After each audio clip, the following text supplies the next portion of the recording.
Hi friends, आज का जो हमारी नेक्स्ट मैपिंग टेक्निक है वो है सेट एसोसिएटिव मैपिंग, जो कि कॉम्बिनेशन है डायरेक्ट मैपिंग और एसोसिएटिव मैपिंग का। डायरेक्ट मैपिंग में हम लोग क्या कर रहे थे, लाइंस फिक्स कर देते थे के मॉड एम से कि इसी लाइन में ये ब्लॉक्स आ सकते हैं। 0 मॉड 4, 4 मॉड 4, 8 मॉड 4, तो ये सब किस में जाएंगे, लाइन 0 में। लेकिन उससे क्या बढ़ता था, कन्फ्लिक्ट मिस। लाइंस खाली पड़ी हैं लेकिन ये ब्लॉक्स क्या है, लाइन 0 में ही जा रहे हैं दूसरे को रिप्लेस करके, जिसकी वजह से मिसेस ज्यादा बढ़ते थे, जिसको बोलते हैं conflict miss. Second type of mapping क्या थी, एसोसिएटिव मैपिंग, जिसमें कुछ भी रिस्ट्रिक्शन हटा दी गई और कोई सा भी ब्लॉक किसी भी लाइन में आ सकता है। जिसका डिसएडवांटेज क्या था, नंबर ऑफ मैचेस बहुत ज्यादा बढ़ जाते थे, हर लाइन में जाके टैग बिट का कंपैरिजन करना पड़ता था। अब क्या सोचा गया कि दोनों का एक कॉम्बिनेशन बनाते हैं, जिसको बोलते हैं सेट एसोसिएटिव मैपिंग। उसको आप के वे सेट एसोसिएटिव मैपिंग भी बोल सकते हैं। तो के वे सेट एसोसिएटिव मैपिंग का मतलब है जिसमें के की कुछ वैल्यू गिवन होगी। 2 वे सेट एसोसिएटिव, 4 वे सेट एसोसिएटिव, 8 वे सेट एसोसिएटिव, 16 वे सेट एसोसिएटिव, ऐसा कुछ भी होगा। तो यहाँ पे 2 वे का मतलब ये नहीं है कि इतने सेट्स होंगे। 2 वे का मतलब है एक सेट में कितनी लाइंस होंगी, कितनी सेट्स से, कितनी लाइन से एक सेट बना है। तो नंबर ऑफ सेट्स कैसे निकलेंगे, total number of lines in cache और के की वैल्यू। मान लीजिए कि हमने यहाँ पे जो कैशे ड्रॉ की हुई है उसमें टोटल लाइंस कितनी है, 4, और हर सेट में कितनी लाइंस आएंगी, 2। तो कितने सेट्स आएंगे, 2 सेट्स, जिसको हम नाम दे देंगे S0, S1। अब मान लीजिए कि टोटल नंबर ऑफ लाइंस किसी भी कैशे में है। यहाँ पे कौन सी कैशे हमने बना रखी है, 8 लाइंस वाली कैशे, और हमारा बोला गया है 2 वे सेट एसोसिएटिव। तो यहाँ पे नंबर ऑफ सेट्स कैसे निकलेंगे, टोटल लाइंस 8, कितनी वे सेट एसोसिएटिव है, 2, तो क्या आ जाएगा, 3 सेट्स, जिसमें 4 सेट्स। 8 divided by 2, 4 sets. कौन कौन से, S0 में line 0 and line 1, line 2 and line 3 S1 में, लाइन 4 एंड लाइन 5 S2 में, and line 6 and line 7 S3 में। तो आई थिंक आपको क्लियर होगा कि नंबर ऑफ सेट्स कैसे निकलेंगे। जो आपकी के वैल्यू है उससे किसको डिवाइड करना है, टोटल नंबर ऑफ लाइंस को। ये सबको समझ आ गया। अब यहाँ पे वही सेम कंसेप्ट है मेन मेमोरी का, address space, block size, cache में कितनी लाइंस होंगी, लाइन का साइज ब्लॉक साइज के बराबर होगा, सब सेम है। चेंज कहाँ पे आता है, एड्रेस स्पेस में।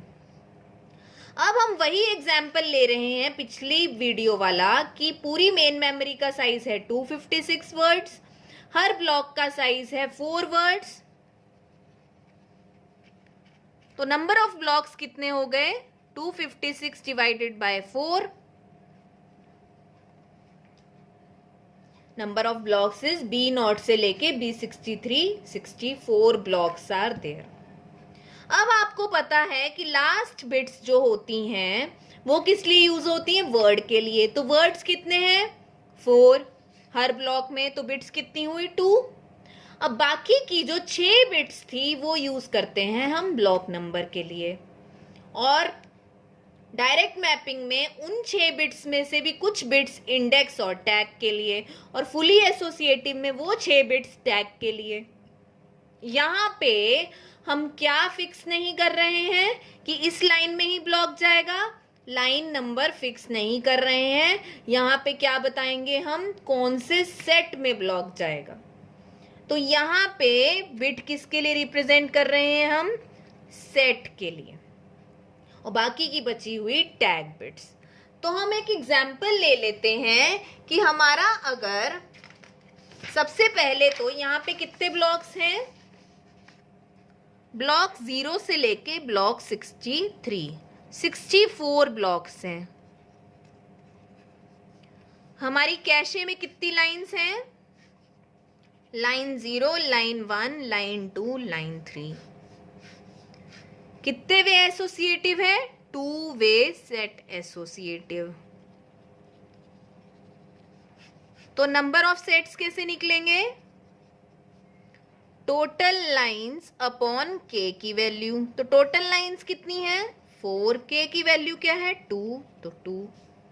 तो हर सेट में 2 लाइंस आएंगी और 2 ही सेट्स हैं, तो इसका नाम रखा है S0, इसका नाम रखा है S1। अब हमें निकालना है कि कौन सा ब्लॉक कौन से सेट में जाएगा। तो उसका फॉर्मूला क्या है? K mod M। बट यहाँ पे K क्या है? Block number, same direct mapping जैसे, लेकिन M क्या है? Set, number of sets. वहां पे क्या था? नंबर ऑफ लाइंस, लेकिन यहाँ पे क्या है? Number of sets. तो अगर ब्लॉक 0 से ब्लॉक 63 तक हमें सेट करना है तो यहाँ पे क्या आ जाएगा? 0 mod 2, जो कि आया सेट नंबर 0 में जाएगा ये। ब्लॉक 1, 1 mod 2, तो सेट नंबर 1 में जाएगा। Block number 2, 2 mod 2, set number 0 में। Block number 3, 3 mod 2, set number 1 में। तो इसका मतलब हम देख रहे हैं कि ब्लॉक 0, ब्लॉक 2, ब्लॉक 4, ब्लॉक 6 जो इवन नंबर के ब्लॉक्स हैं वो सेट 0 में जा सकते हैं। तो इसका मतलब सेट 0 का क्या मतलब है? लाइन 0 नहीं, ये सारे ब्लॉक्स यहाँ पे भी आ सकते हैं। Last even number of blocks कौन सा होगा? ब्लॉक 0 से लेके ब्लॉक 63 में ब्लॉक 62, और यहाँ पे भी ब्लॉक 62। मतलब 64 में से इवन नंबर ऑफ वाले ब्लॉक लाइन 0 में भी आ सकते हैं, लाइन 1 में भी आ सकती है, बराबर की प्रोबेबिलिटी है।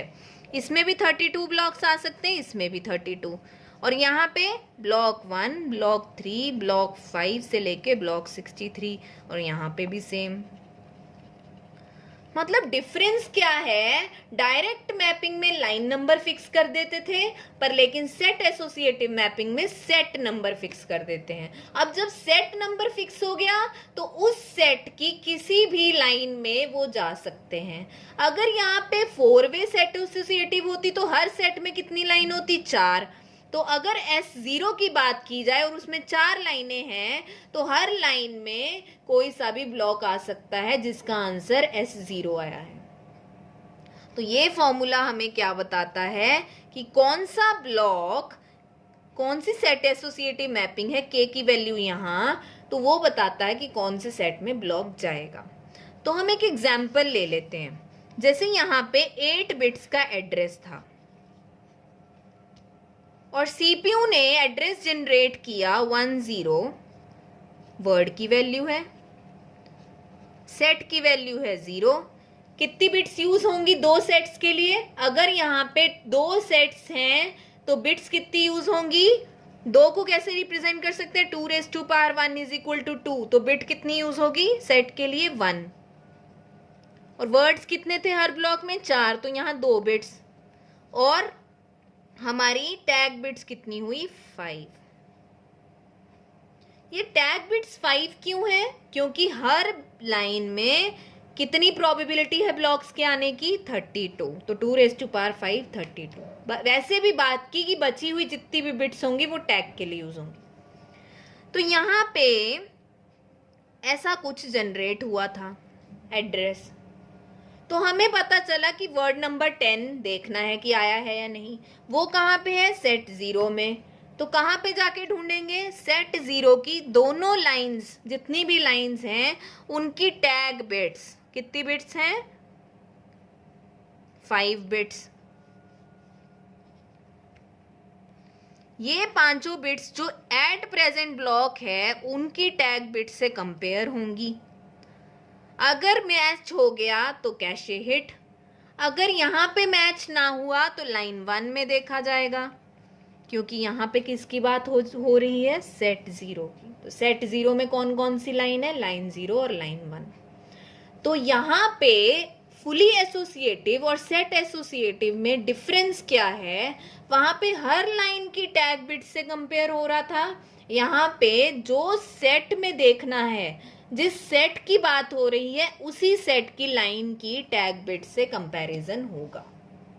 तो आई होप आपको समझ आ गया होगा कि जो सेट एसोसिएटिव मैपिंग है वो कॉम्बिनेशन है डायरेक्ट मैपिंग और फुली एसोसिएटिव मैपिंग में। डायरेक्ट मैपिंग का क्या कंसेप्ट आया यहाँ पे कि लाइन फिक्स करने के बजाय आप क्या फिक्स कर दीजिए, सेट।